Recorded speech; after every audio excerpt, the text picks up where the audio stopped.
Are we ready to go? I think we're ready to go. Greetings, Earthlings. Good evening, everybody. It is March 27th in the evening, 2020. And we are in day 13 of the coronavirus, let's call it clampdown. Lockdown seems a little harsh, considering we can, for the time being, still move around. I am your host, Rick Richards, developing this small, humble COVID cast into a mighty juggernaut.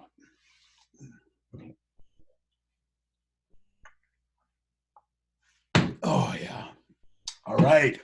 Got my shot of Monster, and I have my Athletic Alliance Advanced Nootropic to help you think better, faster, clearer. And in all honesty, when I first started using this, it took a couple days before I noticed it kick in. And now I can't, I use it for presentations, for videos, obviously. Whatever I'm working on that demands mental clarity, focus, the ability to stay with problems and just zero in. This stuff gives me laser-like focus, which I need. I see something shiny and boom, I'm off, right? So they are a new sponsor of the show, Athletic Alliance, the company making you better, stronger, faster, and smarter.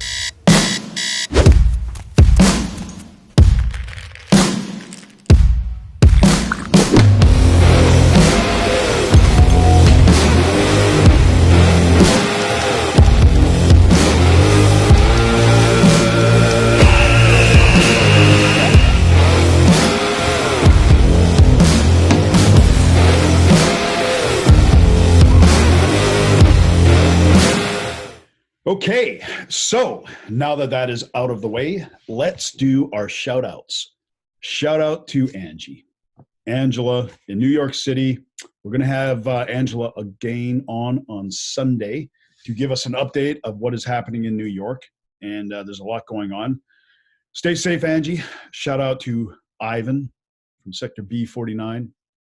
Terry, Long Duck Dong. Sandy. Shout out to Sandy. Didn't want to forget you. Rhonda, Sandy's sister.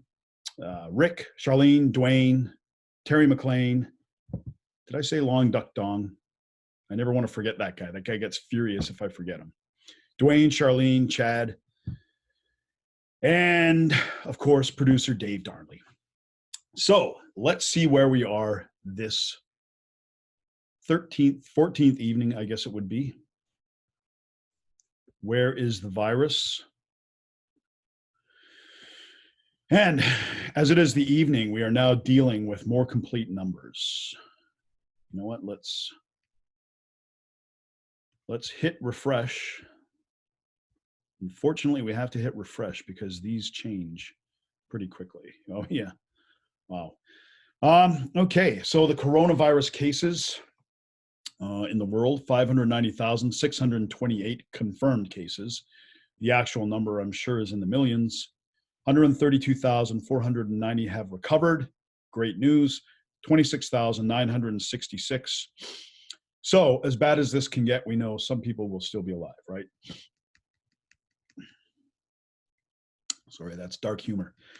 Okay, here we go. Updated numbers. The United States has passed 100,000 cases. New cases, new cases, 15,079. That is very high. That indicates they have really stepped up the testing in the United States. New deaths, also very high. This looks like it's about 14% of total deaths. Again, that means it's doubling in less than 6 days, probably like about 5 days. Let's take a deeper dive into the US and see what's happening there. And of course, New York is the epicenter of this horrible virus. 44,000, just under 45,000 total cases, 5,833 new ones overnight. So that's growing by quite a bit. Total deaths, 519. New deaths, 53. So that's, I know 53 new deaths is never great, but that is a bit of a leveling out. New Jersey, of course, right next to New York, so you would expect that. California, just under 4,600 cases, 583, 93 deaths, 11 new deaths, and it goes down from there. Let's change the parameters and see where new deaths are the highest. Louisiana. Okay, so Louisiana looks like they may have a problem. Louisiana may have a problem, and this could be a result of Mardi Gras. I'm not sure, when was Mardi Gras? Mardi Gras, I believe, was in January, February. So maybe that's too soon. That was too far. But that looks like that could be something that plays into it. Michigan, a lot of new cases in Michigan, New Jersey, as we mentioned, California, and on it goes down. And the other states are doing comparatively well. Let's see who's doing really well. Well, West Virginia, I guess we have to say that looks pretty good. Oregon, I'd say for the size of the state and considering it's next to Washington, seems to be okay. Idaho looks good. Hawaii looks good. And there are a few others. Wuhan repatriated. I guess that means Americans that have come back from Wuhan. Diamond Cruise, 46 people on the cruise ships. Boy, I don't think cruise ships are going to recover from this. I don't think that's going to happen. So let's take a look at our own country, Canada. This page, let's refresh here. This page takes into account total cases and presumptive cases. Presumptive cases where they believe the symptoms indicate that there may be coronavirus, but they're not completely sure yet. So British Columbia, 725. Number of deaths, 14. There is nothing that indicates new deaths, but 14, I think all things considered, that's a decent number. Can you ever really say it's a decent number? I guess not, but I mean, it doesn't seem to be escalating out of control. Ontario, 15. So Ontario has actually overtaken BC in deaths, and Quebec looks like it's quickly getting that way. Quebec has 1,600 cases, and British Columbia, 725 cases, and there is a lot of testing going on in British Columbia as well. So I think we do have some positives here. Early on, it looked like we were the epicenter of Canada, but it's turning out now no longer to be the case. So across Canada, we have over 4,000 now cases of the COVID-19 virus and 39 deaths. So comparatively speaking, I'd say we're in good shape compared to a lot of countries, but bad shape in that there really doesn't appear to be much slowing down of this disease.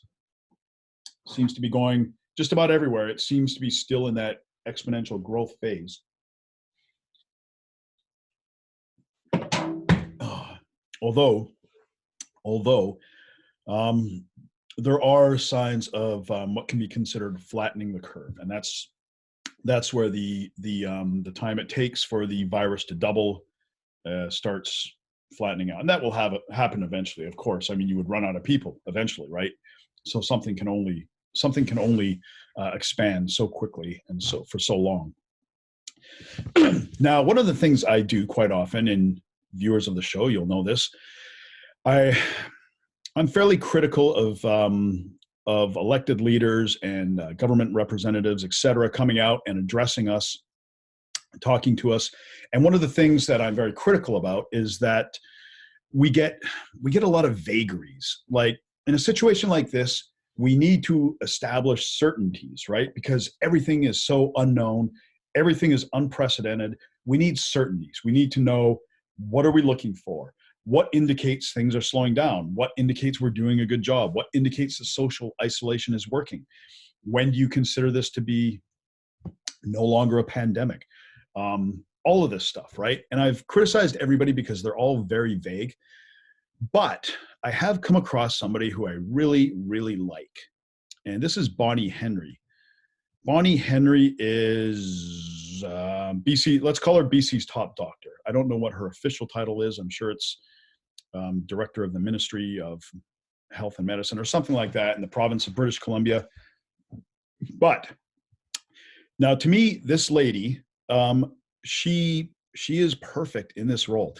She comes out, she lays out facts. She doesn't get wound up in hyperbole. She doesn't talk down to everybody like Justin Trudeau will do. You've got to stay inside, you know. And she strikes the perfect tone, I think, of laying out the facts, what exactly is happening, what we can expect to happen, and what we should be looking for. And I'm really, really impressed with her. So let's listen to her for just a minute. Thank you and good morning. So this is something that we've been looking forward to be able to share with you all around some of the work that has been done around modeling and how it has informed not only how we're monitoring the progress of this pandemic in BC, but also how it's informed our planning, and that's really important. And I will start with saying that this is modeling. So it is not a prediction. It's not a prediction of where we might be or how we might go. It's a set of parameters that allow us to make some rational decisions about planning. And as well, there's different types of modeling we're going to talk about this morning. And we'll get started with working on this. Okay, so there you go. I mean, that's not really enough to do her justice, but I mean, you can just see though, she takes a fantastic approach. She explains very clearly and very concisely what they're doing and why they're doing it, what we can expect at the high end, what we can expect at the low end, what sort of trends we're looking to see. So if anybody really wants to get an idea of what the expectations should be on this, I strongly suggest that they check out a press conference with Bonnie Henry. She's doing really a fantastic job. So like I say, hey, you know what? I give credit where credit is due. I don't affiliate with any particular party, not Liberals, not Conservative, not NDP, not Green, not whatever party. And, you know, if I see someone doing a good job, I'm happy to call them out. If I see somebody doing a shitty job, I will call them out too. Bonnie Henry, you're on my good list. Good job. Okay, so let's get into the main topic for the evening. Now, yeah, this topic is, well, it's not controversial. It's an unfortunate fact of human nature. So I'll give you a little background on this. Now, you may have heard me talk about my poor old gray-haired daddy. He's one of the few people that's actually doing well in this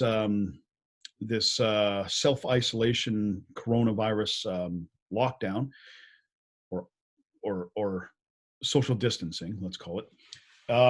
He is a gambler. The old man is cursed with gambling. He likes it. He likes the casinos. Likes to have a handle in his hand. Likes to play the slot machines, which, hey, that's the worst odds. The worst odds. But that's what he likes, right? And he blows a lot of money on it. And them closing, well, it's actually been good for him. But anyways, on to the facts. So my poor old 77-year-old gray-haired daddy was looking for an apartment. And he was looking for an apartment fairly close to me so he can see his grandkids and stuff like that. And he found one that he liked. And he saw the ad. I sent him to Craigslist where he was looking at different ads, and he found one and he liked it, and he emailed them. And this is what they replied back to him. No, that's not it. Okay. Hello. And this is from Reverend John Ducati. Reverend John Ducati. Very nice name, right? So, hello, I received your inquiry about my property for rent. My family and I just moved down to the U.S. in our new house due to an international Christian followers crusade. We are currently working with the Church of Jesus Christ of Latter-day Saints. Should be Saints, I think. You can look into our website. And I actually did look into this website, and it's just a bunch of imagery, and it's got nothing to do with him. And we will be here for 4 to 5 years. My initial plan was to sell, but we have decided to rent instead.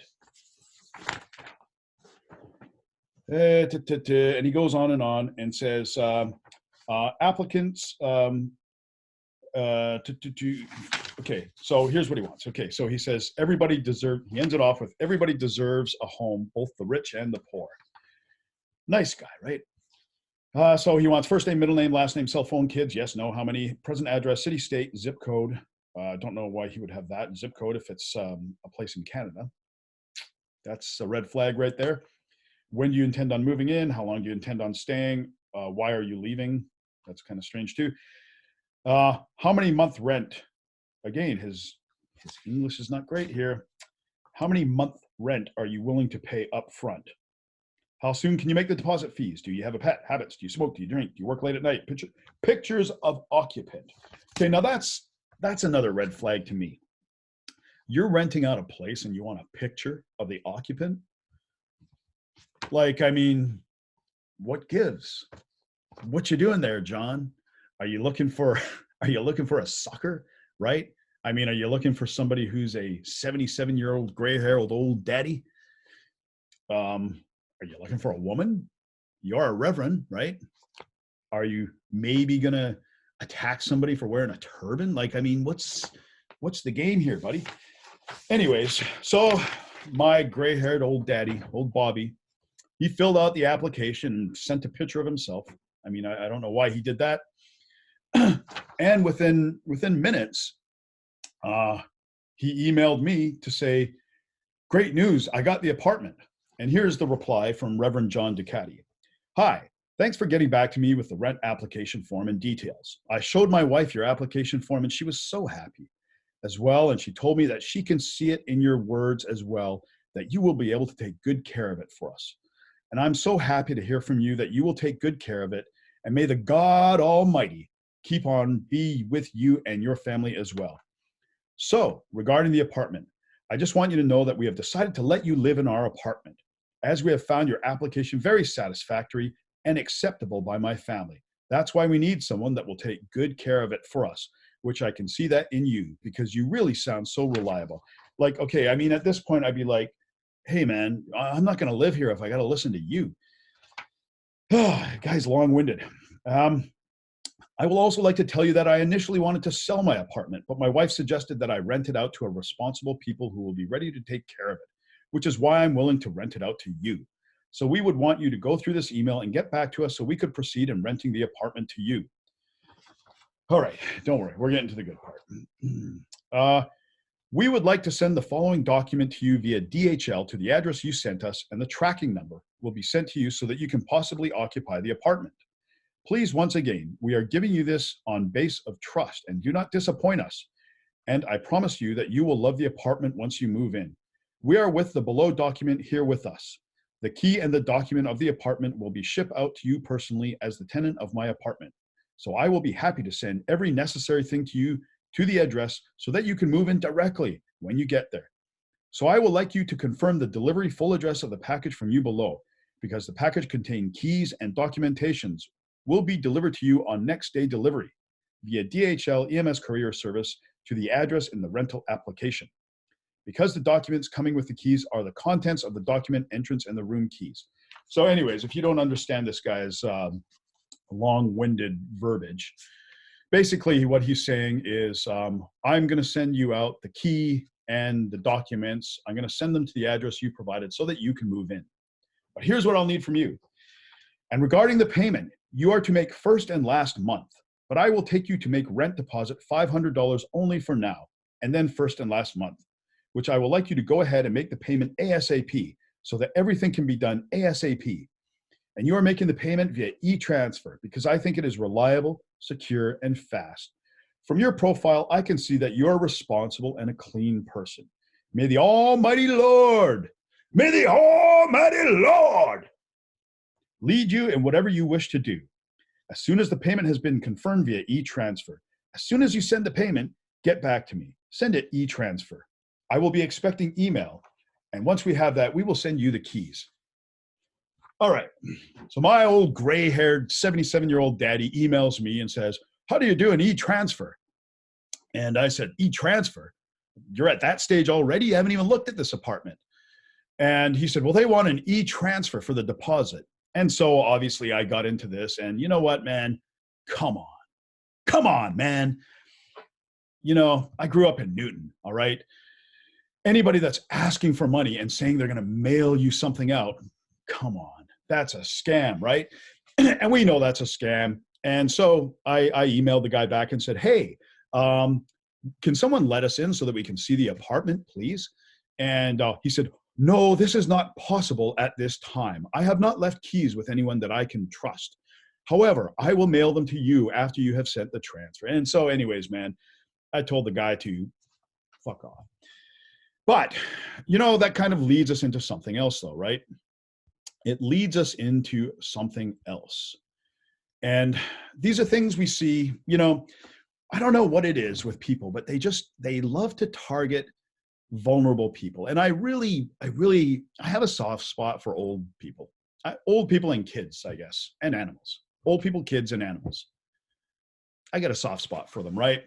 Sometimes I see someone old in a supermarket, and I feel sorry for them because they look bewildered. Don't get me wrong. Sometimes they stress me out too if I'm driving behind them. But yeah, things move so fast and they're so technical now that you really see them, it's hard for them to keep up. They're not taking the advanced nootropic, which they should be. You should be taking this. You can get it at gnc.com, GNC stores anywhere across North America, or at svn.com. Anyways, so I have a soft spot for them. So I figured tonight we're going to talk about some of the scams that are going on. And these are not necessarily targeted towards old people, but basically everybody. And so here is one that is making the rounds. Nanaimo RCMP warning of new COVID-19 text scam. Alert! The Emergency Response Benefit of Canada Relief Fund has sent you a deposit of $1,375.50. It's very good that they put the 50 cents in there, right? Very good that they put a website in there, Emergency Canada Response XYZ. Now, why would you have XYZ in if you're the government, right? Come on, man. So anyways, that's not a bad effort though, right? But the RCMP are warning that people are doing this. And then I guess the objective is that people will send their bank information so it can be deposited, and that's what happens, right? So that is a current one making the rounds. Here's another one. Here is another one. Okay, so let's get up to the title here. Toronto police charge men involved in coronavirus fraud investigation. Toronto police have charged a 43-year-old man in connection with a coronavirus fraud investigation.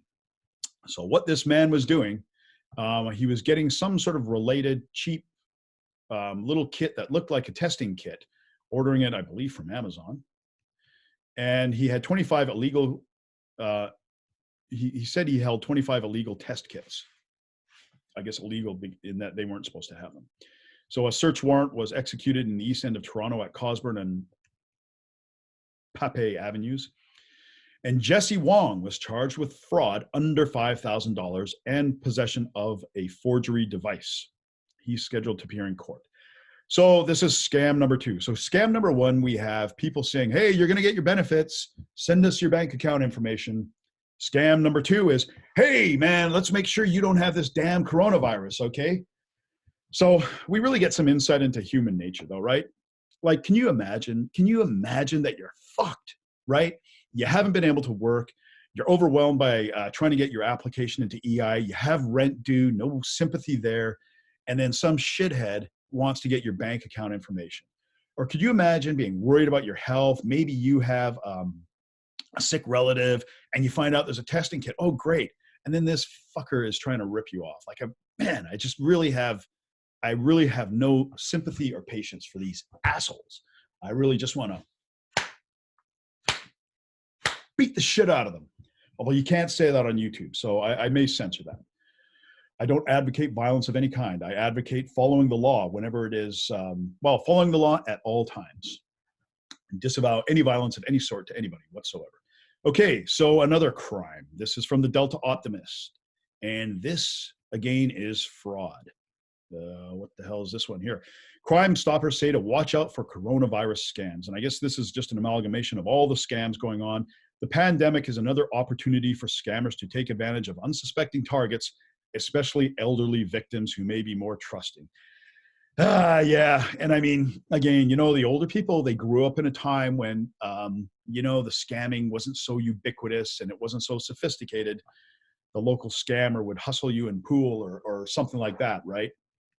Or sell you a bad, I don't know, I don't know, something faulty, right?